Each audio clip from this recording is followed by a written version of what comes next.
Hello and welcome to Panchajanya IS. Today in this session we are going to see the current affairs of 22nd July 2024. So ನಾವಿವಾಗ ಈ ಒಂದು session ಅಲ್ಲಿ ಯಾವೆಲ್ಲ ಒಂದು articles ಗಳನ್ನ discuss ಮಾಡ್ಲಿದ್ದೀವಿ ಅಂತ ನೋಡೋಣ. ಸೊ ಫಸ್ಟ್ ಟಾಪಿಕ್ ಬಂದು Kerala on alert as teenager dies of Nipah infection ಅಂತ ಇದೆ. ಸೊ ಎಕ್ಸಾಮ್ ಪರ್ಸ್ಪೆಕ್ಟಿವ್ ನಲ್ಲಿ ನಮ್ಗೆ ನಿಪಾ ವೈರಸ್ ಅನ್ನೋದು ಇಂಪಾರ್ಟೆಂಟ್ ಆಗುತ್ತೆ. ಸೊ ಇದು ನಮ್ಗೆ GS3 ನಲ್ಲಿ ಬರುವಂತ ಸೈನ್ಸ್ ಅಂಡ್ ಟೆಕ್ನಾಲಜಿಯಲ್ಲಿ ಇಂಪಾರ್ಟೆಂಟ್ ಆಗುತ್ತೆ. And next topic, Bangladesh supreme court skills back jobs quota amid unrest ಅಂತ ಇದೆ. ಸೊ ಇದು ನಮ್ಗೆ GS ಪೇಪರ್ 2 ನಲ್ಲಿ ಇಂಟರ್ನ್ಯಾಷನಲ್ ರಿಲೇಷನ್ ಅಲ್ಲಿ ಇಂಪಾರ್ಟೆಂಟ್ ಆಗುತ್ತೆ. ಹಾಗೆ next topic, focus on female employment to counter unemployment ಅಂತ ಇದೆ. ಸೊ ಇದು GS3 ನಲ್ಲಿ ನಮ್ಗೆ ಡೈರೆಕ್ಟ್ ಆಗಿ ಅನ್ಎಂಪ್ಲಾಯ್ಮೆಂಟ್ ಬಗ್ಗೆ ಟಾಪಿಕ್ ಇದೆ. ಸೊ ಹೀಗಾಗಿ ಇದು ನಮ್ಗೆ ಎಕಾನಮಿಲಿ ಇಂಪಾರ್ಟೆಂಟ್ ಆಗುತ್ತೆ. And next topic, India's garment export self inflicted report ಅಂತ ಇದೆ. ಸೊ ಅಗೇನ್ ಇದು ಕೂಡ ನಮ್ಗೆ GS ಪೇಪರ್ 3 ನಲ್ಲಿ ಟೆಕ್ಸ್ಟೈಲ್ ಇಂಡಸ್ಟ್ರಿ ಅಥವಾ ಟೆಕ್ಸ್ಟೈಲ್ ಸೆಕ್ಟರ್ ಅಂತ ಒಂದು ಟಾಪಿಕ್ ಬರುತ್ತೆ. ಸೊ ಇದು ನಮ್ಗೆ ಎಕಾನಮಿಯಲ್ಲಿ ಬರುತ್ತೆ.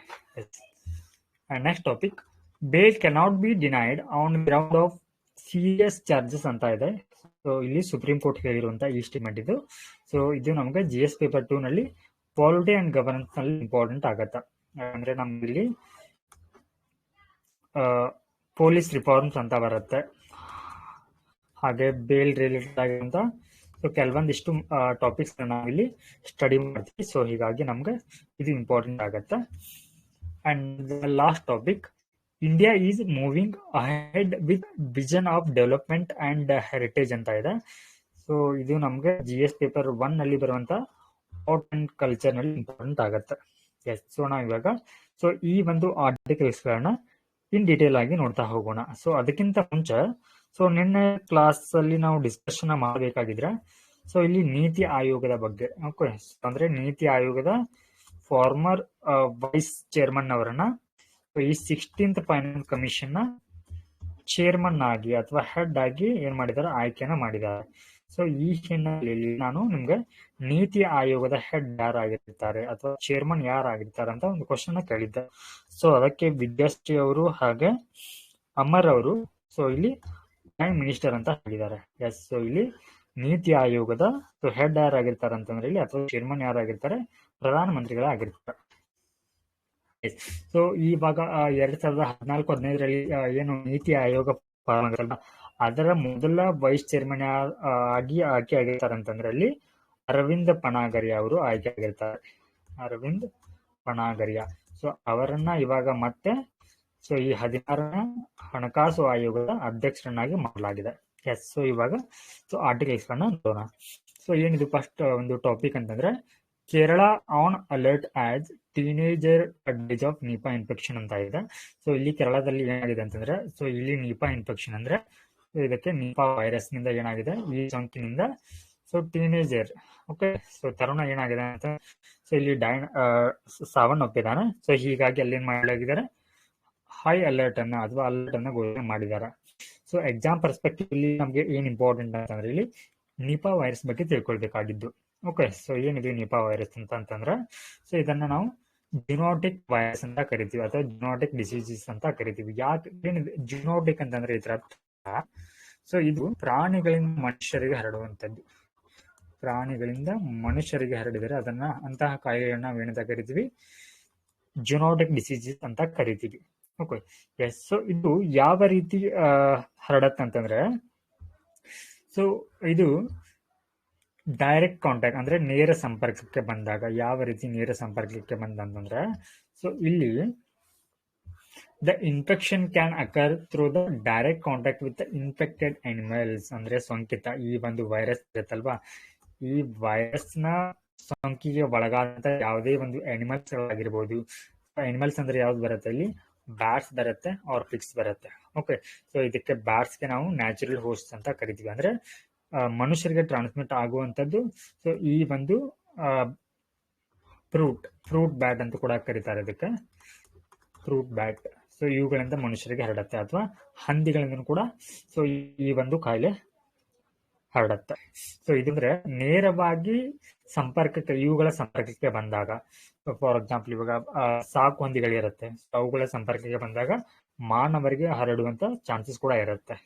ಹಾಗೆ ಇನ್ನು ಇಂಡೈರೆಕ್ಟ್ ಆಗಿ ಯಾವ ರೀತಿ ಅಂದ್ರೆ ಕನ್ಸಂಪ್ಷನ್ ಆಫ್ ಕಂಟ್ಯಾಮಿನೇಟೆಡ್ ಫುಡ್.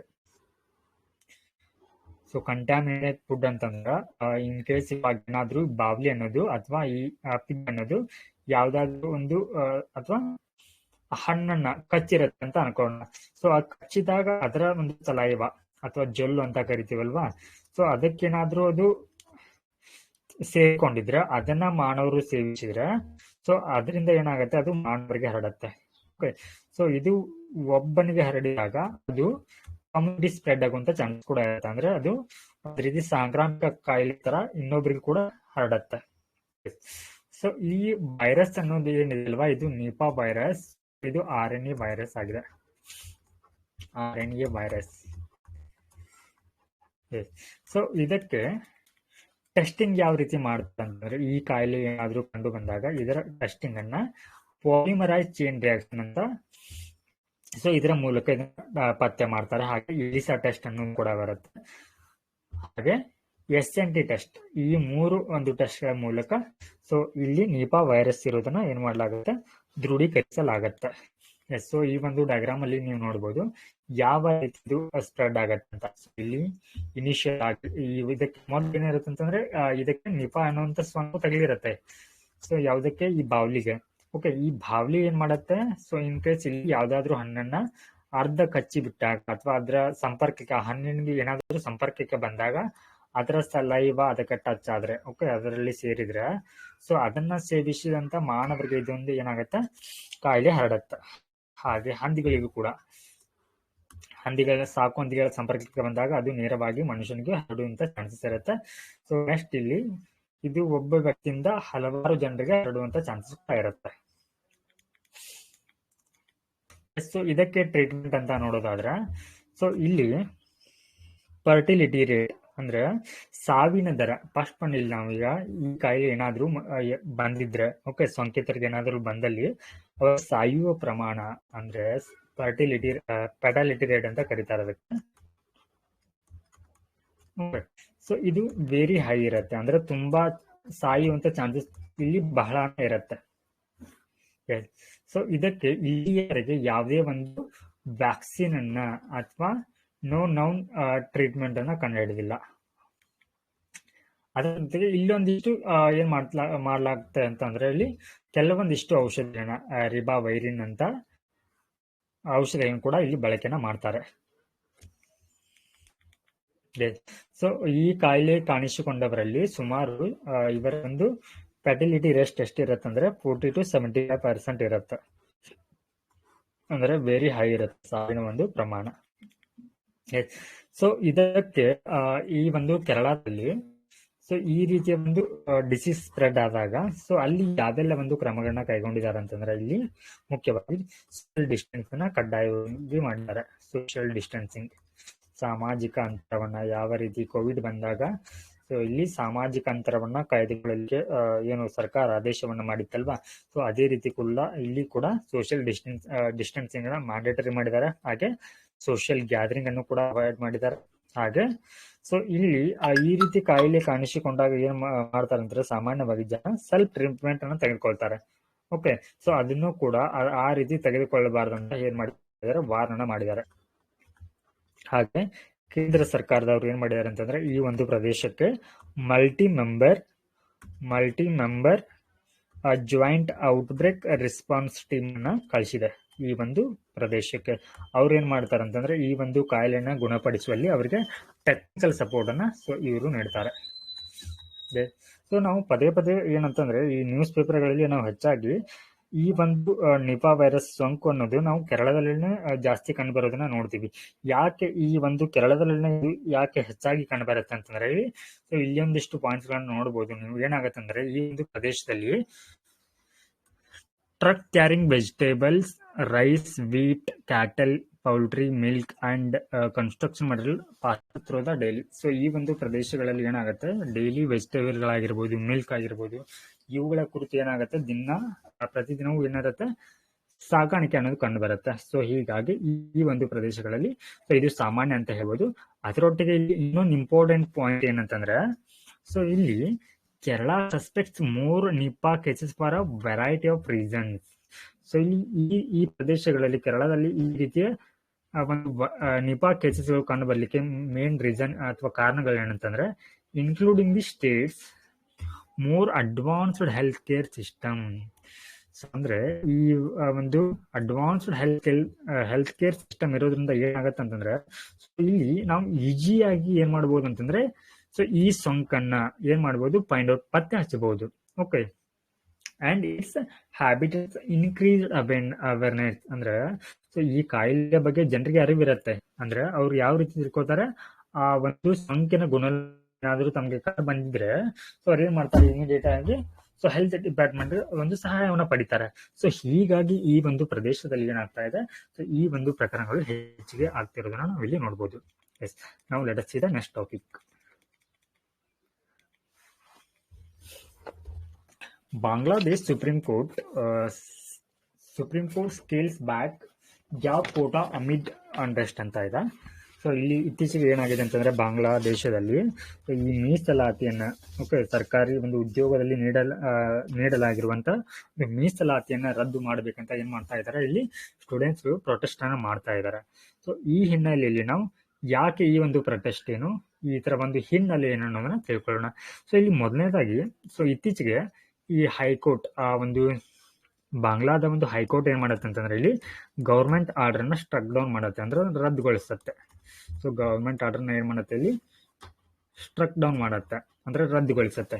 ಹಾಗಾದ್ರೆ ಇಲ್ಲಿ ಗೌರ್ಮೆಂಟ್ ಏನ್ ಆರ್ಡರ್ ಮಾಡಿರತ್ತೆ ಅಂತಂದ್ರೆ, ಸೊ ಆ ಒಂದು ಬಾಂಗ್ಲಾದೇಶದಲ್ಲಿ ನೀಡಿರುವಂತ ರಿಸರ್ವೇಶನ್, ಅಂದ್ರೆ 30% ರಿಸರ್ವೇಶನ್ ಏನ್ ಮಾಡಿರ್ತಾರೆ ಅಂತಂದ್ರೆ, ಇಲ್ಲಿ 30% ರಿಸರ್ವೇಶನ್ ಬಾಂಗ್ಲಾದೇಶದ ಒಂದು ಸ್ವಾತಂತ್ರ್ಯ ಹೋರಾಟಗಾರರ ಮಕ್ಕಳು ಮತ್ತು ಅವರ ಮರಿ ಮೊಮ್ಮಕ್ಕಳಿಗೆ ಏನ್ ಮಾಡಲಾಗಿರುತ್ತೆ, ಇಲ್ಲಿ ಚಿಲ್ಡ್ರನ್ ಅಂಡ್ ಗ್ರ್ಯಾಂಡ್ ಚಿಲ್ಡ್ರನ್ ಅವ್ರಿಗೆ. ಸೊ ಅವ್ರಿಗೆ ಉದ್ಯೋಗದಲ್ಲಿ, ಅಂದ್ರೆ ಸರ್ಕಾರಿ ಉದ್ಯೋಗದಲ್ಲಿ ಅವರಿಗೆ 30% ಮೀಸಲಾತಿ ನೀಡಬೇಕನ್ನುವಂತ ನಿಯಮ ಇರುತ್ತೆ.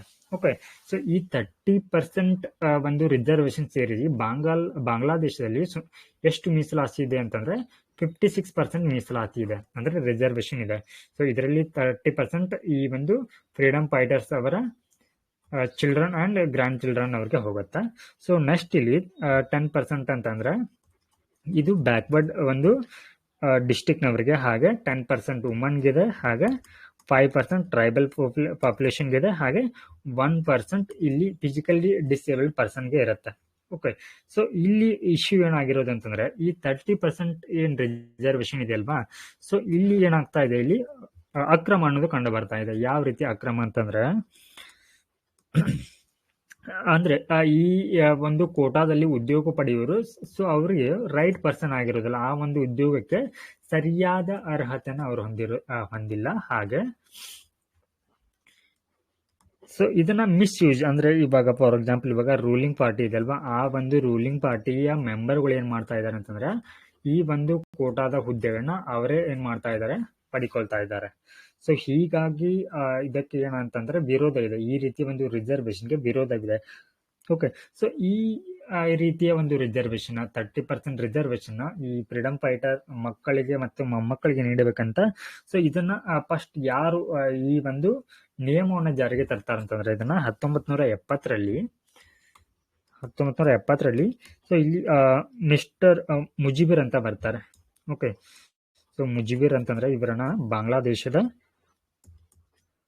ಫಾದರ್ ಆಫ್ ಬಾಂಗ್ಲಾದೇಶ್ ಅಂತ ಕರೀತಾರೆ, ಇವರನ್ನ ಫಾದರ್ ಆಫ್ ಬಾಂಗ್ಲಾದೇಶ್. ಸೊ ಇವ್ರು ಏನ್ ಮಾಡ್ತಾರಂತಂದ್ರ, ಈ ಬಾಂಗ್ಲಾದೇಶ ಸ್ವತಂತ್ರವನ್ನ ಹೊಂದಲಿಕ್ಕೆ, ಅಂದ್ರೆ ಪಾಕಿಸ್ತಾನದಿಂದ ಸೊ ಇವರು ಸ್ವತಂತ್ರವನ್ನ ಹೊಂದಲಿಕ್ಕೆ, ಸೊ ಇವರು ಮುಜಿಬಿರ್ ಅನ್ನೋರು ಪ್ರಮುಖ ಪಾತ್ರವನ್ನ ವಹಿಸಿರ್ತಾರೆ. ಸೊ ಇವರು ಕೂಡ ಸ್ವಾತಂತ್ರ್ಯ ಹೋರಾಟಗಾರರಾಗಿದ್ದರಿಂದ, ಸೊ ಇವರು ಮುಂಬರುವ ಒಂದು ಸರ್ಕಾರದಲ್ಲಿ ಸೊ ಈ ಸ್ವಾತಂತ್ರ್ಯಕ್ಕಾಗಿ ಹೋರಾಡಿದಂತಹ ಅವ್ರಿಗೂ ಕೂಡ ಏನು ಆಗ್ಬೇಕಂತಂದ್ರೆ, ಸೊ ಸರ್ಕಾರಿ ಉದ್ಯೋಗದಲ್ಲಿ ಅವ್ರಿಗೂ ಕೂಡ ರಿಸರ್ವೇಶನ್ ಸಿಗ್ಬೇಕಂತ ಸೊ ಇವರು 30% ನಿಯಮವನ್ನ ಜಾರಿಗೆ ಮಾಡಿರ್ತಾರೆ. ಓಕೆ, ಸೊ ನೆಕ್ಸ್ಟ್ ಇಲ್ಲಿ ಏನಾಗತ್ತೆ ಅಂತಂದ್ರೆ 30% ರಿಸರ್ವೇಶನ್ ಮಾಡ್ತಾರೆ. ಸೊ ಇದ್ರ ಕುರಿತು ಏನ್ ಮಾಡ್ಲಾಗತ್ತೆ ಅಂತಂದ್ರೆ, ಇಲ್ಲಿ ಈ ರೀತಿ ಅಕ್ರಮಗಳು ಕಂಡು ಬರ್ತಾ ಇರೋದ್ರಿಂದ 2018ರಲ್ಲಿ ಏನ್ ಮಾಡ್ತಾರೆ, ಇಲ್ಲಿ ಹೈಕೋರ್ಟ್ಗೆ ಪೆಟಿಷನ್ ಸಲ್ಲಿಸ್ತಾರೆ. ಓಕೆ, ಆ ಒಂದು ಬಾಂಗ್ಲಾದೇಶದ ಜನತೆ. ಸೊ ಇಲ್ಲಿ ಅಗೇನ್ ಏನಾಗುತ್ತೆ ಅಂತಂದ್ರೆ 2024ರಲ್ಲಿ ಇದರ ತೀರ್ಪನ್ನ ಬರುತ್ತೆ. 2024ರಲ್ಲಿ ಹೈಕೋರ್ಟ್ ಏನ್ ಮಾಡುತ್ತೆ, ಸರ್ಕಾರದ ನಿರ್ಧಾರವನ್ನ ಅಂದ್ರೆ ಏನು 56% ಇದೆಲ್ವಾ, ಸೊ ಅದನ್ನ ರದ್ದನ್ನ ಮಾಡುತ್ತೆ. ಸೊ ಹೀಗಾಗಿ ಏನ್ ಮಾಡುತ್ತೆ, ಇಲ್ಲಿ ವಿದ್ಯಾರ್ಥಿಗಳು ಸ್ಟ್ರೈಕ್ ಅನ್ನ ಮಾಡ್ತಾರೆ. ಸೊ ಅದರ ಜೊತೆಗೆ ಈ ಬಾಂಗ್ಲಾದೇಶದ ಪ್ರಧಾನಿಯವರು ಏನ್ ಹೇಳ್ತಾರೆ ಅಂತಂದ್ರೆ, ಈ ಒಂದು ಹೋರಾಟವನ್ನ ಮಾಡುವವರನ್ನ ರಜಾಕಾರರು ಅಂತ ಕರೀತಾರೆ. ಓಕೆ, ರಜಾಕಾರರು. ಸೊ ಈ ರೀತಿಯ ಒಂದು ಹೇಳಿಕೆ ಏನಾಗತ್ತೆ ಅಂತಂದ್ರೆ, ಸೊ ಆ ಬಾಂಗ್ಲಾದೇಶದ ಮತ್ತಷ್ಟು ಒಂದು ಚಳುವಳಿ ತೀವ್ರ ಸ್ವರೂಪವನ್ನ ಪಡೆದುಕೊಳ್ಳಲಿಕ್ಕೆ ಕಾರಣವಾಗತ್ತೆ. ಸೊ ಏನಿದು ರಜಾಕಾರರು ಅಂತಂದ್ರೆ, ಸೊ ಇಲ್ಲಿ ಒಂದು ಈ ಪಾಕಿಸ್ತಾನ ಮತ್ತು ಬಾಂಗ್ಲಾ ಒಂದು ಹೋರಾಟದ ಸಂದರ್ಭದಲ್ಲಿ ಅಥವಾ ಈ ಒಂದು ವಿಮೋಚನೆಯ ಸಂದರ್ಭದಲ್ಲಿ ಏನಾಗತ್ತೆ ಅಂತಂದ್ರೆ, ಸೊ ಈ ಬಾಂಗ್ಲಾವನ್ನ ಓಕೆ, ಈ ಬಾಂಗ್ಲಾದ ಮೇಲೆ ನಿಯಂತ್ರಣ ಹೊಂದುವಂತ ಒಂದಿಷ್ಟು ಗುಂಪುಗಳು ಏನ್ ಮಾಡತ್ತೆ ಅಂತಂದ್ರೆ ಇಲ್ಲಿ ಹೋರಾಟವನ್ನ ಮಾಡತ್ತೆ. ಓಕೆ, ಸೊ ಅದೊಂದು ರೀತಿಯ ಗುಂಪು. ಸೊ ಇವ್ರು ಏನ್ ಮಾಡ್ತಾರೆ ಅಂತಂದ್ರೆ, ಈ ಗುಂಪು ಪಾಕಿಸ್ತಾನದ ಪರವಾಗಿ ಇರ್ತಾರೆ. ಇವರು ಪಾಕಿಸ್ತಾನ ಆರ್ಮಿಗೆ ಸಪೋರ್ಟ್ ಅನ್ನ ಮಾಡ್ತಾರೆ. ಸೊ ಅದರೊಟ್ಟಿಗೆ ಇವರು ಏನ್ ಮಾಡ್ತಾರೆ ಅಂದ್ರೆ ಹಲವಾರು ಒಂದು ದೌರ್ಜನ್ಯದ ಚಟುವಟಿಕೆಗಳಲ್ಲಿ ಭಾಗಿಯಾಗ್ತಾರೆ. ಸೊ ಈ ಒಂದು ಇಂತಹ ಗುಂಪನ್ನ ಆ ಪಾಕಿಸ್ತಾನದ ಒಬ್ರು ಜನರಲ್ ಅವರು ಏನಂತ ಕರೀತಾರೆ, ಆರ್ಮಿ ಜನರಲ್ ಅವರು ಇವರನ್ನ ರಜಾಕಾರರು ಅಂತ ಕರೀತಾರೆ.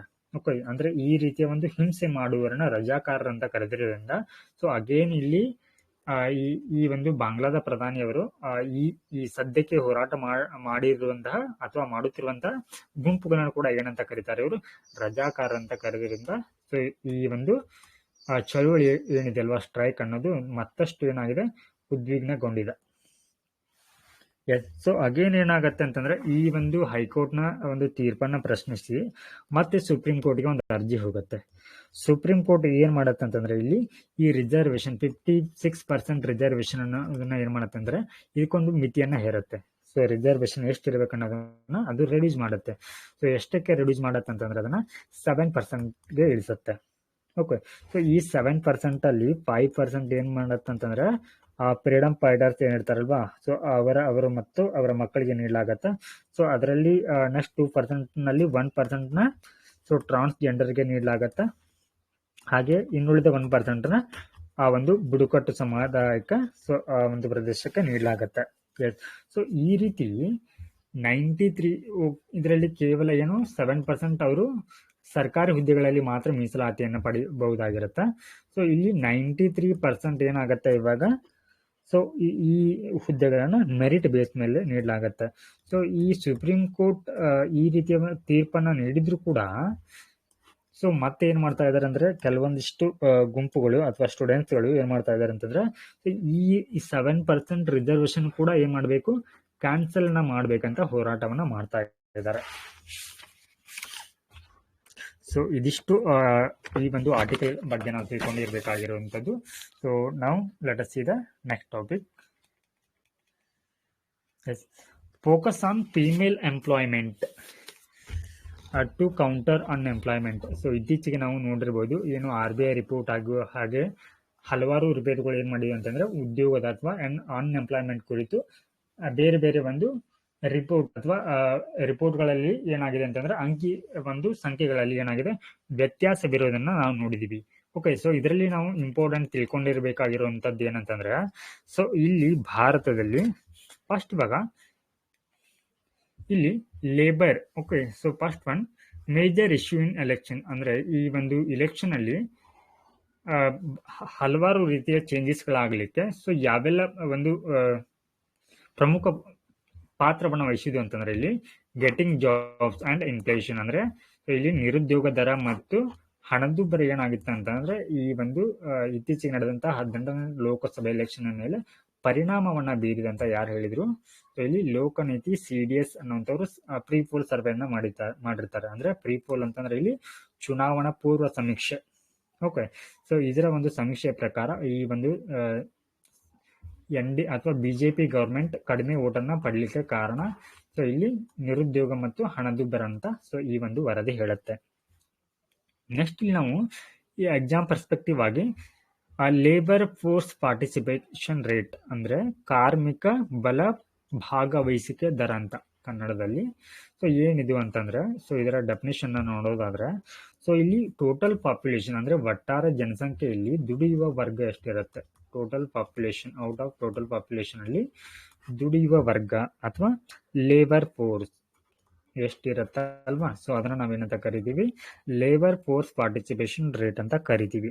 ಓಕೆ, ಸೊ ಇಲ್ಲಿ 2023ರಲ್ಲಿ ಒಂದು ಡೇಟಾವನ್ನ ಕೊಟ್ಟಿದ್ದಾರೆ. ಏನಂತಂದ್ರೆ, ಸೊ 2023ರ ಡೇಟಾ ಪ್ರಕಾರ ಓಕೆ, ಒಟ್ಟು ಜನಸಂಖ್ಯೆಯಲ್ಲಿ ಪುರುಷ ಒಂದು ಕಾರ್ಮಿಕ ಭಾಗವಹಿಸುವಿಕೆ ದರ ಎಷ್ಟಿದೆ ಅಂತಂದ್ರೆ 78.5% ಇದೆ. ಅಂದ್ರೆ ಒಟ್ಟಾರೆ ಒಂದು 100% ಪುರುಷರಲ್ಲಿ ಒಂದು 78.5% ಏನಾಗುತ್ತೆ ಇಲ್ಲಿ 78.5% ದುಡಿಯುವ ವರ್ಗದಲ್ಲಿದ್ದಾರೆ. ಹಾಗೆ ಮಹಿಳೆಯರಿಗೆ ಬಂದ್ರೆ, ಸೊ ಮಹಿಳೆಯರಲ್ಲಿ ಕೇವಲ 37% ಏನಿದ್ದಾರೆ, ಸೊ ಇಲ್ಲಿ ಲೇಬರ್ ಪಾರ್ಟಿಸಿಪೇಷನ್ ರೇಟ್ ಇರುವಂತದ್ದು. ಎಸ್, ಹಾಗೆ ಸೊ ಇಲ್ಲಿ ಇನ್ನೊಂದಿಷ್ಟು, ಇನ್ನು ಈ ಮಹಿಳಾ ಕಾರ್ಮಿಕ ಒಂದು ಭಾಗವಹಿಸುವಿಕೆ ದರವನ್ನ ಜಾಗತಿಕವಾಗಿ ನೋಡೋದಾದ್ರೆ, ಸೊ ಜಾಗತಿಕವಾಗಿ ಎಷ್ಟಿದೆ, ಜಾಗತಿಕವಾಗಿ ಇರುವಂತದ್ದು 53%, ಆದ್ರೆ ಭಾರತದಲ್ಲಿ ಇರುವಂತದ್ದು 37%. ಸೊ ಇಲ್ಲಿ ನಾವು ಬಹಳ ಡಿಫರೆನ್ಸ್ ಇರೋದನ್ನ ನೋಡ್ಬೋದು. ಹಾಗೆ ಈ ರೀತಿಯ ಒಂದು ಲೇಬರ್ ಫೋರ್ಸ್ ಒಂದು ಪಾರ್ಟಿಸಿಪೇಷನ್ ಕಡಿಮೆ ಯಾವಾಗಿನಿಂದ ಆರಂಭವಾಗಿದೆ ಅನ್ನೋದಿದು. ಸೊ 2020ರಿಂದ ಏನಾಗಿದೆ ಅಂತಂದ್ರೆ, ಸೊ ಈ LFPR ಅನ್ನೋದು ಏನಾಗಿದೆ, ಸೊ ಇನ್ಕ್ರೀಸ್ ಆಗತ್ತಾ ಬಂದಿದೆ. ಸೊ ಅದರ ನಂತರದಲ್ಲಿ 2020ರಿಂದ ಇದು 2000, ಸೊ 2000ರಿಂದ ಏನಾಗಿದೆ ಅಂತಂದ್ರೆ 2019ರವರೆಗೂ ಕೂಡ ಕಡಿಮೆ ಆಗ್ತಾ ಇರೋದನ್ನ ನೋಡಬಹುದು. ಹಾಗೆ 2020ರಿಂದ ಏನಾಗಿದೆ ಅಂತಂದ್ರೆ ಈ LFPR ಅನ್ನುವಂಥದ್ದು ಏರಿಕೆ ಆಗ್ತಾ ಇದೆ. ಸೊ ಈ ರೀತಿಯ ಒಂದು woman labour force participation rate ಕಡಿಮೆ ಆಗ್ಲಿಕ್ಕೆ ಕಾರಣ ಏನಂತಂದ್ರೆ, ಇಲ್ಲಿ ಮುಖ್ಯವಾಗಿ ರೀಸನ್,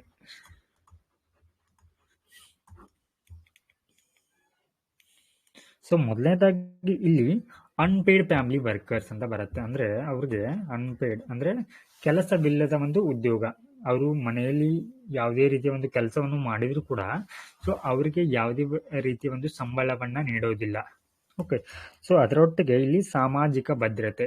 ಏನು ಸಾಮಾಜಿಕ ಭದ್ರತೆ ಅಂತಂದ್ರೆ, ಸಾಮಾಜಿಕ ಭದ್ರತೆ ಸೊ ಅಂದ್ರೆ ಇಲ್ಲಿ ಅವರು ಕೆಲಸ ಮಾಡುವಂತ ಸ್ಥಳದಲ್ಲಿ ಅವರಿಗೆ ಸರಿಯಾಗಿ ಭದ್ರತೆ ಅನ್ನೋದಿರೋದಿಲ್ಲ. ಓಕೆ, ಸೊ ಕೆಲವೊಂದು ಬಾರಿ ಏನಾಗುತ್ತೆ, ಇಲ್ಲಿ ಫಿಸಿಕಲಿ ಆರ್ ಸೆಕ್ಸುವಲಿ ಏನಾಗುತ್ತೆ, ಅವರಿಗೆ ಹರಾಸ್ಮೆಂಟ್ ಅನ್ನೋದು ಕಂಡು ಬರುತ್ತೆ. ಹಾಗೆ ಕೆಲವೊಂದು ಉದ್ಯೋಗಗಳನ್ನ ಏನ್ ಮಾಡಲಾಗಿರುತ್ತೆ ಅಂತಂದ್ರೆ, ಇಲ್ಲಿ ಉದ್ಯೋಗದ ವಿಧ. ಸೊ ಕೆಲವೊಂದು ಉದ್ಯೋಗಗಳು ಏನಿರುತ್ತೆ ಅಂತಂದ್ರೆ ಶಿಫ್ಟ್ ವೈಸ್ ಇರುತ್ತೆ. ಓಕೆ, ಸೊ ನೈಟ್ ಶಿಫ್ಟ್ ಇರುತ್ತೆ. ಸೊ ಇಂತಹ ಒಂದು ಪರಿಸ್ಥಿತಿಗಳಲ್ಲಿ ಸೊ ಅವರಿಗೆ ಹೊರಗೆ ಹೋಗಿ ಕೆಲಸ ಮಾಡಲಿಕ್ಕೆ ಸಾಧ್ಯವಾಗೋದಿಲ್ಲ. ಹಾಗೆ ದೀರ್ಘ ಅವಧಿಯವರೆಗೆ ಕೂಡ ಏನಿರುತ್ತೆ, ಕೆಲವೊಂದು ಕೆಲಸಗಳು ಡಿಮ್ಯಾಂಡ್ ಅನ್ನ ಮಾಡುತ್ತೆ. ಹಾಗೆ ಸೊ ಮಹಿಳೆಯರು ಹೆಚ್ಚಾಗಿ ಏನ್ ಮಾಡ್ತಾರೆ ಅಂತಂದ್ರೆ ವರ್ಕ್ ಫ್ರಮ್ ಹೋಮ್ ಅನ್ನೋ ಒಂದು ಆಪ್ಷನ್ ನ ಬಯಸ್ತಾರೆ. ಓಕೆ, ಸೊ ಈ ರೀತಿಯ ಒಂದು ಸವಾಲುಗಳು ಏನಾಗುತ್ತೆ, ಸೊ ಮಹಿಳೆಯರು ಒಂದು ಆರ್ಥಿಕತೆಯಲ್ಲಿ ಕಡಿಮೆ ಭಾಗ. ಸೊ ಮಹಿಳೆಯರು ಇತ್ತೀಚೆಗೆ ಏನ್ ಮಾಡ್ತಾ ಇದ್ದಾರೆ ಅಂತ, ಎಂತಹ ಒಂದು ಉದ್ಯೋಗಗಳನ್ನ ಸೆಲೆಕ್ಟ್ ಅನ್ನ ಮಾಡ್ತಾ ಇದ್ದಾರೆ ಅಂತಂದ್ರೆ, ಸೊ ಇಲ್ಲಿ ನಾವು ನೋಡ್ಬೋದು ವರ್ಕ್ ಫ್ರಮ್ ಹೋಮ್ ಇರುವಂತಹ ಆಪ್ಷನ್ಗಳನ್ನ ಅಥವಾ ಉದ್ಯೋಗಗಳನ್ನ ಏನ್ ಮಾಡ್ತಾ ಇದ್ದಾರೆ, ಚಾಯ್ಸ್ ಅನ್ನ ಮಾಡ್ತಾ ಇದ್ದಾರೆ. ಫಾರ್ ಎಕ್ಸಾಂಪಲ್ ಇವಾಗ ಸ್ಟಿಚಿಂಗ್ ಆಗಿರ್ಬೋದು, ಎಂಬ್ರಾಯ್ಡರಿ ಆಗಿರ್ಬೋದು, ಇಂತಹ ಒಂದು ಉದ್ಯೋಗಗಳನ್ನ ಮಾಡ್ತಾ ಇದ್ದಾರೆ. ಆ ಒಂದು ಉದ್ಯೋಗ ಅವರಿಗೆ ಕಡಿಮೆ ಸಂಬಳವನ್ನ ನೀಡ್ತಾ ಇದ್ರು ಕೂಡ ಸೊ ಅದನ್ನೇ ಅವರು ಏನ್ ಮಾಡ್ತಾ ಇದ್ದಾರೆ, ಸೊ ಆಯ್ಕೆಯನ್ನ ಮಾಡ್ತಾ ಇದ್ದಾರೆ. ಹಾಗಿದ್ರೆ ಸೊ ಈ ರೀತಿಯ ಒಂದು ವುಮನ್ ಏನು ಲೇಬರ್ ಫೋರ್ಸ್ ಪಾರ್ಟಿಸಿಪೇಷನ್ ರೇಟ್ ಅನ್ನ ಹೆಚ್ಚಿಸಲಿಕ್ಕೆ ಸರ್ಕಾರ ಯಾವೆಲ್ಲ ಒಂದು ಕ್ರಮಗಳನ್ನ ತೆಗೆದುಕೊಳ್ಬೇಕಾಗತ್ತೆ ಅಂತಂದ್ರೆ, ಫಸ್ಟ್ ಒನ್ ಇವಾಗ ಸೊ ಇಲ್ಲಿ ಆ ಒಂದು ಮಹಿಳೆಯರಲ್ಲಿರುವಂತಹ ಒಂದು ಸ್ಕಿಲ್ಡ್ ಲೇಬರ್ ಅನ್ನ ನಾವೇನ್ ಮಾಡ್ಬೇಕು, ಇಲ್ಲಿ ಸೊ ಗುರುತಿಸಬೇಕು. ಫಾರ್ ಎಕ್ಸಾಂಪಲ್ ಇವಾಗ ಮಹಿಳೆಯರು ಹೆಚ್ಚಾಗಿ ಒಂದು ಸ್ವಸಹಾಯ ಸಂಘಗಳಲ್ಲಿ ಏನ್ ಮಾಡಿರ್ತಾರೆ ಅಥವಾ self help ಗ್ರೂಪ್ಗಳಲ್ಲಿ ತೊಡಗಿಸಿಕೊಂಡಿರ್ತಾರೆ.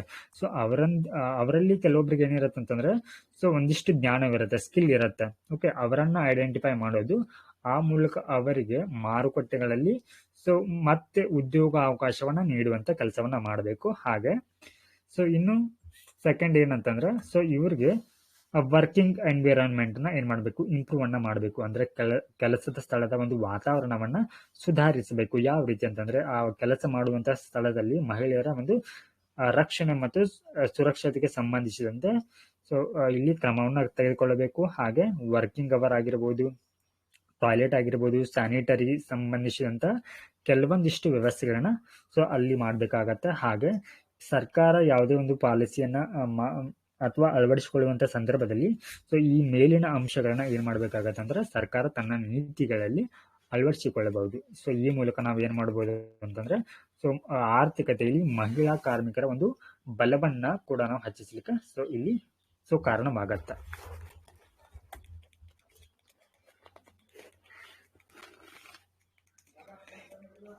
Yes, now let us see the next topic. India's garment export would self-inflict ಅಂತ ಇದೆ. ಸೊ ಇದು ಒಂದು ವರದಿ ನೀಡಿರುವಂತ ಇದು ಒಂದು ಮಾಹಿತಿ. ಸೊ ಏನಿದೆ ಅಂತಂದ್ರೆ ಇಲ್ಲಿ ಗಾರ್ಮೆಂಟ್ ಅಥವಾ ಟೆಕ್ಸ್ಟೈಲ್ ಸೆಕ್ಟರ್ ಅಂತ ತಗೋಣ. ಟೆಕ್ಸ್ಟೈಲ್ ಎಕ್ಸ್ಪೋರ್ಟ್ ಅಂದ್ರೆ ಜವಳಿ ರಫ್ತು ಅಂತ, ಕನ್ನಡದಲ್ಲಿ ಟೆಕ್ಸ್ಟೈಲ್ಗೆ ಜವಳಿ ಅಂತ ಕರಿತೀವಿ. ಸೊ ಇದು ಎಕ್ಸಾಮ್ ಪರ್ಸ್ಪೆಕ್ಟಿವ್ ಅಲ್ಲಿ ನಮ್ಗೆ ಸೊ ಇಲ್ಲಿ ಟೆಕ್ಸ್ಟೈಲ್ ಸೆಕ್ಟರ್ ಅಥವಾ ಟೆಕ್ಸ್ಟೈಲ್ ತಗೋಣ. Okay, sector. ಸೊ ಈ ಸೆಕ್ಟರ್ ಜವಳಿ ಉದ್ಯಮ ಅನ್ನುವಂಥದ್ದು ಸೊ ಇದು ಒಂದು ಲೇಬರ್ ಇಂಟೆನ್ಸಿವ್ ಅಥವಾ ಕಾರ್ಮಿಕ ತೀವ್ರ ಒಂದು ವಲಯವಾಗಿದೆ. ಲೇಬರ್ ಇಂಟೆನ್ಸಿವ್, ಕನ್ನಡದಲ್ಲಿ ಕಾರ್ಮಿಕ ತೀವ್ರ. ಓಕೆ, ಅಂದ್ರೆ ಇದರ ಅರ್ಥ ಏನಿದು, ಕಾರ್ಮಿಕ ತೀವ್ರ ಒಂದು ಉದ್ಯೋಗ ಅಂತಂದ್ರೆ ಅಥವಾ ವಲಯ ಅಂತಂದ್ರೆ ಸೊ ಇಲ್ಲಿ ಹೆಚ್ಚಾಗಿ ಈ ಒಂದು ವಲಯದಲ್ಲಿ ಕಾರ್ಮಿಕರು ಬೇಕಾಗ್ತಾರೆ. ಸೊ ಕಾರ್ಮಿಕರು ಅಂತಂದ್ರೆ ಏನಾಗತ್ತೆ, ಇಲ್ಲಿ ಉದ್ಯೋಗ ಜಾಸ್ತಿ ಇರುತ್ತೆ. ಅಂದ್ರೆ ಸೊ ಕಾರ್ಮಿಕರ ಒಂದು ಉದ್ಯೋಗ ದರ ಜಾಸ್ತಿ ಇರುತ್ತೆ ಈ ಒಂದು ವಲಯದಲ್ಲಿ. ಸೊ ಇಲ್ಲಿ ಭಾರತ ಏನಿದೆ ಅಂತಂದ್ರೆ ಈ ಒಂದು ಜವಳಿಯನ್ನ ಅಥವಾ ಟೆಕ್ಸ್ಟೈಲ್ ಅನ್ನ ಎಕ್ಸ್ಪೋರ್ಟ್ ಮಾಡುವುದರಲ್ಲಿ ಸೊ ಯಾವೆಲ್ಲ ಒಂದು ಅಂಕಿ ಅಂಶಗಳನ್ನ ಕೊಟ್ಟಿದ್ದಾರೆ ಈ ಒಂದು ಆರ್ಟಿಕಲ್ ಅಲ್ಲಿ ಅಂತಂದ್ರೆ so India's export during 2013 and 14. So ಈ ಒಂದು ಪೀರಿಯಡ್ ಅಲ್ಲಿ ಸೊ ಭಾರತದ ಒಂದು ಎಕ್ಸ್ಪೋರ್ಟ್ ಮೌಲ್ಯ ಎಷ್ಟಿತ್ತು ಅಂತಂದ್ರೆ $15 ಬಿಲಿಯನ್. ಓಕೆ, ಸೊ ನೆಕ್ಸ್ಟ್ ಇಲ್ಲಿ ಈ 2023 ಮತ್ತು 24 ಅವಧಿಯಲ್ಲಿ ಎಷ್ಟಾಗಿದೆ, $14.5 ಬಿಲಿಯನ್ ಆಗಿದೆ. ಸೊ ನಾವಿಲ್ಲಿ ನೋಡ್ಬೋದು ಈ ಒಂದು ಅವಧಿಯನ್ನ ತೆಗೆದುಕೊಂಡ್ರೆ ಭಾರತದ ಒಂದು ಎಕ್ಸ್ಪೋರ್ಟ್ ಅನ್ನೋದು ಯಾವುದೇ ರೀತಿಯ ಒಂದು ಗ್ರೋತ್ ಅನ್ನ ಕಂಡಿಲ್ಲ. ಸೊ ಇನ್ನು ಈ ವಿಯೆಟ್ನಾಂ ಆಗಿರ್ಬೋದು, ಹಾಗೆ ಬಾಂಗ್ಲಾ, ಹಾಗೆ ಚೀನಾವನ್ನ ಕಂಪೇರ್ ಮಾಡಿದ್ರೆ ಸೊ ಇಲ್ಲಿ ಭಾರತದ ರಫ್ತು ತುಂಬಾ ಕಡಿಮೆ ಇದೆ. ಸೊ ಈ ವಿಯೆಟ್ನಾಂ, ಬಾಂಗ್ಲಾ, ಚೀನಾ ಮತ್ತು ಈ ದೇಶಗಳ ಒಂದು ರಫ್ತು ಏನಾಗಿದೆ ಈ ಒಂದು ಟೆಕ್ಸ್ಟೈಲ್ ಸೆಕ್ಟರ್ ನಲ್ಲಿ ಭಾರತಕ್ಕಿಂತ ಇವುಗಳ ರಫ್ತು ಜಾಸ್ತಿ ಇದೆ. ಓಕೆ, ಸೊ ಈ ಒಂದು ಅವಧಿಯನ್ನ ಕಂಪೇರ್ ಮಾಡಿದ್ರೆ 2013-14 ಮತ್ತೆ 2023-24 ಅವಧಿಯನ್ನ ಕಂಪೇರ್ ಮಾಡಿದ್ರೆ ಸೊ ಈ ವಿಯೆಟ್ನಾಂ ನಲ್ಲಿ ರಫ್ತು ಅಥವಾ ಎಕ್ಸ್ಪೋರ್ಟ್ ಅನ್ನೋದು ಎಷ್ಟು ಏರಿಕೆ ಆಗಿದೆ ಅಂತಂದ್ರೆ 80% ಏರಿಕೆ ಆಗಿದೆ. ಅದೇ ಭಾರತದಲ್ಲಿ ಯಾವುದೇ ಒಂದು ಏರಿಕೆ ಅನ್ನೋದು ಕಂಡು ಬಂದಿಲ್ಲ. ಸೊ 80% ಏರಿಕೆ ಅಂತಂದ್ರೆ ಸುಮಾರು ಅಲ್ಲಿ $33 ಬಿಲಿಯನ್ ನಷ್ಟು ಏರಿಕೆ ಕಂಡು ಬಂದಿದೆ. ಹಾಗೆ ಇನ್ನು ಬಾಂಗ್ಲಾದೇಶದಲ್ಲಿ, ನಮ್ಮ ನೆರೆಯ ದೇಶ, ಸೊ ಇಲ್ಲಿ ಕೂಡ ಏನಾಗಿದೆ ಅಂತಂದ್ರೆ ಎಕ್ಸ್ಪೋರ್ಟ್ ಅನ್ನೋದು 70% ನಷ್ಟು ಏರಿಕೆ ಆಗಿದೆ. ಹಾಗೆ ಚೀನಾದಲ್ಲಿ ನಾವು ನೋಡ್ಬೋದು ಸೊ ಇಲ್ಲಿ 100 ಬಿಲಿಯನ್ ನಷ್ಟು ಏನಾಗಿದೆ ಸೊ ಏರಿಕೆ ಆಗಿರೋದನ್ನ ನಾವಿಲ್ಲಿ ನೋಡ್ಬೋದು.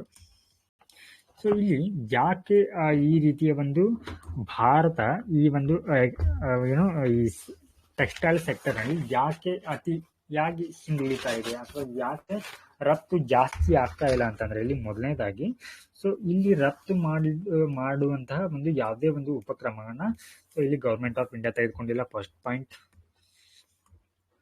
ಹಾಗೆ ಸೊ 2021ರಲ್ಲಿ ಏನ್ ಮಾಡಾಗುತ್ತೆ ಅಂತಂದ್ರೆ ಈ ಗವರ್ಮೆಂಟ್ ಆಫ್ ಇಂಡಿಯಾ PLI ಅಂತ ಬರುತ್ತೆ, ಪ್ರೊಡಕ್ಷನ್ ಲಿಂಕ್ಡ್ ಇನಿಷಿಯೇಟಿವ್ ಅಂತ, ಅಂದ್ರೆ ಉತ್ಪನ್ನ ಆಧಾರಿತ ಉಪಕ್ರಮ ಅಂತ ಹೇಳಿ.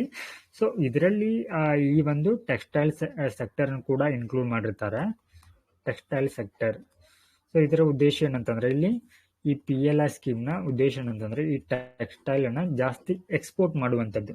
ಓಕೆ, ಸೊ ಈ ಒಂದು ಟೆಕ್ಸ್ಟೈಲ್ ಸೆಕ್ಟರ್ ನಲ್ಲಿ ಇವರು ಆಯ್ಕೆ ಮಾಡಿರುವಂತದ್ದು ಕವರ್ಡ್. ಸೊ ಏನೆಲ್ಲ ಒಳಗೊಂಡಿದೆ ಅಂತಂದ್ರೆ ಇದು ಕೇವಲ ಮ್ಯಾನ್ ಮೇಡ್ ಫೈಬರ್ ಮತ್ತೆ ಟೆಕ್ನಿಕಲ್ ಫೈಬರ್ ನ ಮಾತ್ರ ಇನ್ಕ್ಲೂಡ್ ಮಾಡಿದೆ. ಆದ್ರೆ ಸೊ ಇದರಲ್ಲಿ ಮುಖ್ಯವಾಗಿ ಇನ್ಕ್ಲೂಡ್ ಆಗಬೇಕಾಗಿದ್ದು ಏನಂತಂದ್ರೆ ಕಾಟನ್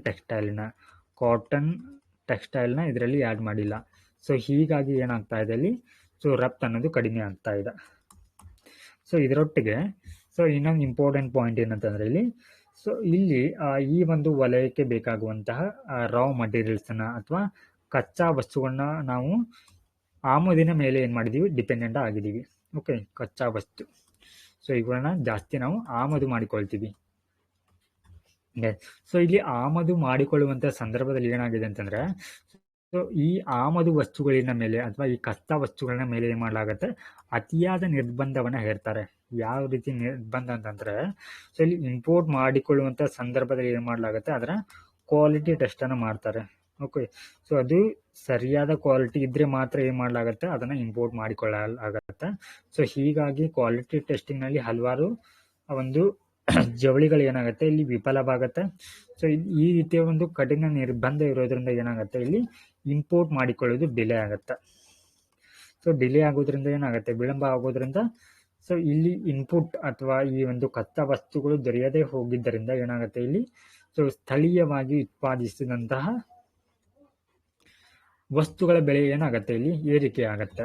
ಸೊ ಹೀಗಾಗಿ ಸೊ ಇಲ್ಲಿ ಎಕ್ಸ್ಪೋರ್ಟ್ ಮಾಡಲಿಕ್ಕೆ, ಎಕ್ಸ್ಪೋರ್ಟ್ ಅಂದರೆ ಏನಾಗುತ್ತೆ ಇಲ್ಲಿ ಅಂದರೆ ವಸ್ತುಗಳ ಬೆಲೆ ಏರಿಕೆ ಆಗಿರುತ್ತೆ, ಅವುಗಳನ್ನು ನೀವು ಜಾಸ್ತಿ ಎಕ್ಸ್ಪೋರ್ಟ್ ಅಲ್ಲಿ ಏನು ಮಾಡಲಾಗುತ್ತೆ, ಸೊ ಅವ್ರು ಇಂಪೋರ್ಟ್ ಮಾಡ್ಕೊಳ್ಬೇಕಿದ್ರೆ ಕಡಿಮೆ ಬೆಲೆಯ ಒಂದು ವಸ್ತುಗಳನ್ನ ಖರೀದಿ ಮಾಡ್ತಾರೆ. ಬಟ್ ಇಲ್ಲಿ ಆಗಿರುವಂಥದ್ದು ವಸ್ತುಗಳ ಬೆಲೆ ಏರಿಕೆ ಆಗಿರುತ್ತೆ. ಸೊ ಹೀಗಾಗಿ ಎಕ್ಸ್ಪೋರ್ಟ್ ಅನ್ನೋದು ಕಡಿಮೆ ಆಗುತ್ತೆ. ಸೊ ಇವೆಲ್ಲ ಕಾರಣಕ್ಕಾಗಿ ಏನಾಗ್ತಾ ಇದೆ ಅಂತಂದರೆ, ಭಾರತದ ಒಂದು ರಫ್ತು ಅನ್ನೋದು ಕಡಿಮೆ ಆಗ್ತಾ ಇರೋದನ್ನು ನಾವಿಲ್ಲಿ ನೋಡ್ಬೋದು. ಇಲ್ಲಿ ಇನ್ನು ಈ ಚೀನಾ ಆಗಿರ್ಬೋದು, ವಿಯೆಟ್ನಾಂ ಆಗಿರ್ಬೋದು, ಬಾಂಗ್ಲಾದೇಶದಲ್ಲಿ ಸೊ ಈ ರೀತಿಯ ಮೇಲಿನ ನಿರ್ಬಂಧಗಳು ಯಾವುದೇ ರೀತಿಯಲ್ಲಿ ಕಂಡುಬರುವುದಿಲ್ಲ. ಸೊ ಹೀಗಾಗಿ ಅವುಗಳ ರಫ್ತು ಅನ್ನೋದು ಜಾಸ್ತಿ ಆಗಿರೋದನ್ನು ನಾವು ನೋಡ್ಬೋದು. Now let us see the next topic.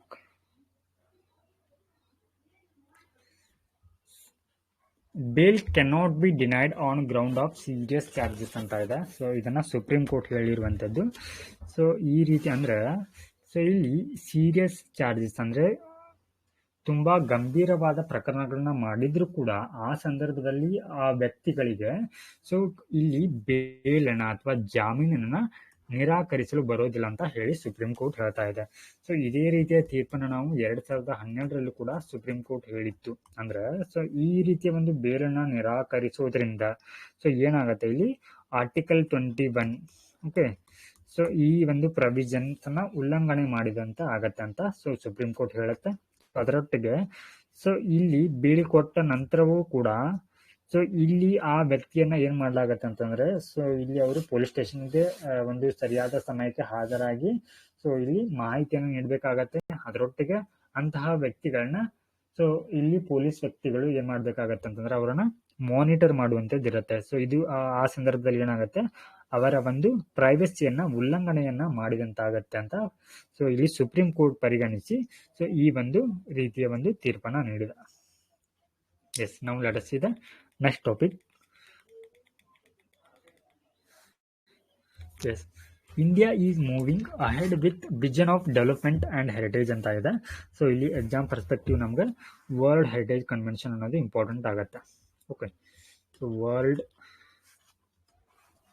Heritage convention ಅಂತ. ಸೊ ಏನಿದು ವರ್ಲ್ಡ್ ಹೆರಿಟೇಜ್ ಕನ್ವೆನ್ಷನ್ ಅಂತಂದರೆ, ಸೊ ಇದು ಒಂದು 21 ಒಂದು ರಾಷ್ಟ್ರಗಳ ಒಂದು ಗುಂಪು ಇದು. ಓಕೆ, ಸೊ ಇವರನ್ನ ಹೇಗೆ ಆಯ್ಕೆ ಮಾಡ್ಲಾಗತ್ತೆ ಅಂತಂದ್ರೆ, ಸೊ ಇವರನ್ನ ಯುನೆಸ್ಕೋ ಅಂತ ಬರುತ್ತೆ ಅಲ್ವಾ, ಸೊ ಯುನೆಸ್ಕೋನ ಜನರಲ್ ಅಸೆಂಬ್ಲಿಯಿಂದ ಇವರನ್ನ ಆಯ್ಕೆ ಮಾಡ್ಲಾಗತ್ತೆ. ಎಸ್, ಸೊ ಇವರನ್ನ ಅಂತಂದ್ರೆ ಸೊ ಇಲ್ಲಿ 21 ಮೆಂಬರ್ ಏನಿರ್ತಾರಲ್ವಾ, ಸೊ ಇವರು ಈ ವರ್ಲ್ಡ್ ಹೆರಿಟೇಜ್ ಕಮಿಟಿಯಲ್ಲಿ ಇರ್ತಾರೆ. ವರ್ಲ್ಡ್ ಹೆರಿಟೇಜ್ ಕಮಿಟಿ ಅಂತ ಬರುತ್ತೆ. ಸೊ ಇದರಲ್ಲಿ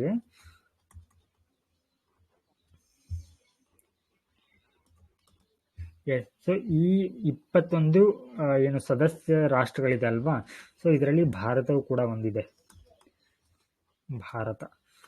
ಸೊ ಇವರಿಗೆ ಈ ಒಂದು ಸದಸ್ಯತ್ವದ ಅವಧಿ ಎಷ್ಟಿರತ್ತೆ ಅಂತಂದ್ರೆ ಇಲ್ಲಿ 5 ವರ್ಷಗಳವರೆಗೆ ಇರುತ್ತೆ. ಸೊ ಭಾರತ ಇಲ್ಲಿಯವರೆಗೆ 4 ಬಾರಿ ಏನ್ ಮಾಡಿದೆ, ಸೊ ಈ ಒಂದು ವರ್ಲ್ಡ್ ಹೆರಿಟೇಜ್ ಕಮಿಟಿಗೆ ಆಯ್ಕೆ ಆಗಿದೆ. ಸೊ ಇಲ್ಲಿ ಸೊ 1985 to 91, ಹಾಗೆ 2001 to 2007 2011 to 15 ಹಾಗೆ 2021 to 2025 ವರೆಗೆ, ಅಂದರೆ ಇಲ್ಲಿಯವರೆಗೆ 4 ಬಾರಿ ಏನಾಗಿದೆ ಭಾರತ ಸೊ ಈ ಒಂದು ಕಮಿಟಿಗೆ ಆಯ್ಕೆ ಆಗಿರುವಂಥದ್ದು.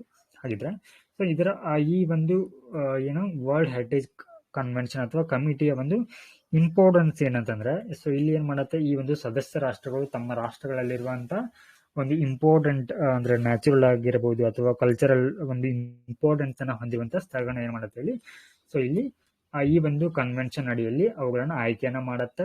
ಸೊ ಆ ಆಯ್ಕೆ ಮಾಡಿರುವಂತಹ ಸ್ಥಳಗಳನ್ನ ಸೊ ರಕ್ಷಣೆ ಮಾಡುವಂತಹ ಜವಾಬ್ದಾರಿ ಯಾರ್ದಾಗಿರುತ್ತೆ, ಸೊ ಈ ಒಂದು ಕಮಿಟಿಯದ್ದಾಗಿರುತ್ತೆ. ಓಕೆ, ಸೊ ಅದರೊಟ್ಟಿಗೆ ಅದನ್ನ ಏನ್ ಮಾಡುತ್ತೆ, ವರ್ಲ್ಡ್ ಹೆರಿಟೇಜ್ ಸೈಟ್ ಅಂತ ಬರುತ್ತೆ. ವರ್ಲ್ಡ್ ಹೆರಿಟೇಜ್ ಸೈಟ್, ವಿಶ್ವ ಪಾರಂಪರಿಕ ತಾಣ ಅಂತ ಹೇಳಿ ಈ ಒಂದು ಪಟ್ಟಿಗಳಿಗೆ ಅವನ್ನ ಸೇರಿಸುತ್ತೆ. ಎಸ್, ಹಾಗಿದ್ರೆ ಇಲ್ಲಿ ಭಾರತದಲ್ಲಿ ಈ ಒಂದು ಪಟ್ಟಿಯಲ್ಲಿ ವರ್ಲ್ಡ್ ಹೆರಿಟೇಜ್ ಸೈಟ್ ನಲ್ಲಿ ಭಾರತದಿಂದ ಎಷ್ಟು ಸ್ಥಳಗಳು ಸೊ ಇದರಲ್ಲಿ ಸ್ಥಾನವನ್ನ ಪಡೆದಿದೆ ಅಂತಂದ್ರೆ, ಸೊ ಇಲ್ಲಿಯವರೆಗೆ 42 ಸ್ಥಾನಗಳನ್ನ ಪಡೆದಿದ್ದೆವು. ಸೊ ರೀಸೆಂಟ್ ಆಗಿ 43 ಓಕೆ 43ನೇ ಒಂದು ವರ್ಲ್ಡ್ ಹೆರಿಟೇಜ್ ಸೈಟ್ ಆಗಿ ಸೊ ಭಾರತದಿಂದ ಒಂದು ಸ್ಥಳವನ್ನ ಆಯ್ಕೆ ಮಾಡಿದ್ದಾರೆ 43. ಸೊ ಇದು ನಮಗೆ ಎಕ್ಸಾಮ್ ಪರ್ಸ್ಪೆಕ್ಟಿವ್ ಅಲ್ಲಿ ತುಂಬಾನೇ ಇಂಪಾರ್ಟೆಂಟ್ ಆಗತ್ತೆ 43. ಎಸ್, ಸೊ ಇಲ್ಲಿ ಮೈದಾಮ್ ಅಂತ ಬರುತ್ತೆ, ಮೈದಾಮ್. ಎಸ್, ಸೊ ಇದು ಎಲ್ಲಿ ಕಂಡು ಬರುತ್ತೆ ಅಂತಂದ್ರೆ, ಸೊ ಇದು ಅಸ್ಸಾಂನಲ್ಲಿ ಕಂಡು ಬರುತ್ತೆ.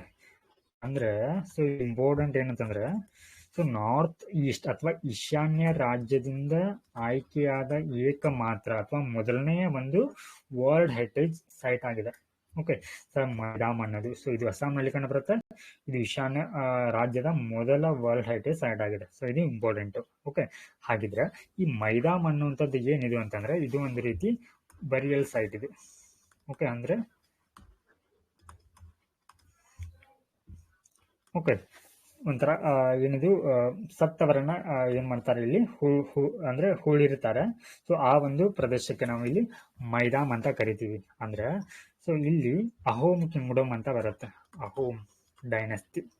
ಸೊ ಈ ಒಂದು ಪ್ರದೇಶವನ್ನ ಅಸ್ಸಾಂ ಪ್ರದೇಶವನ್ನ ಈ ಒಂದು ಡೈನೆಸ್ಟಿ ಆಳ್ತಾ ಇರುತ್ತೆ. ಆ ಒಂದು ಸಂದರ್ಭದಲ್ಲಿ ಈ ಅಹೋಮ್ ಡೈನೆಸ್ಟಿಯ ರಾಜ ಮತ್ತು ರಾಣಿಯರನ್ನ ಸೊ ಈ ಒಂದು ಮೈದಾಮ್ ಅನ್ನುವಂತ ಒಂದು ಕನ್ಸ್ಟ್ರಕ್ಷನ್ ಅಲ್ಲಿ ಸೊ ಇವರನ್ನ ಸಮಾಧಿಯನ್ನ ಮಾಡಲಾಗಿರುತ್ತೆ.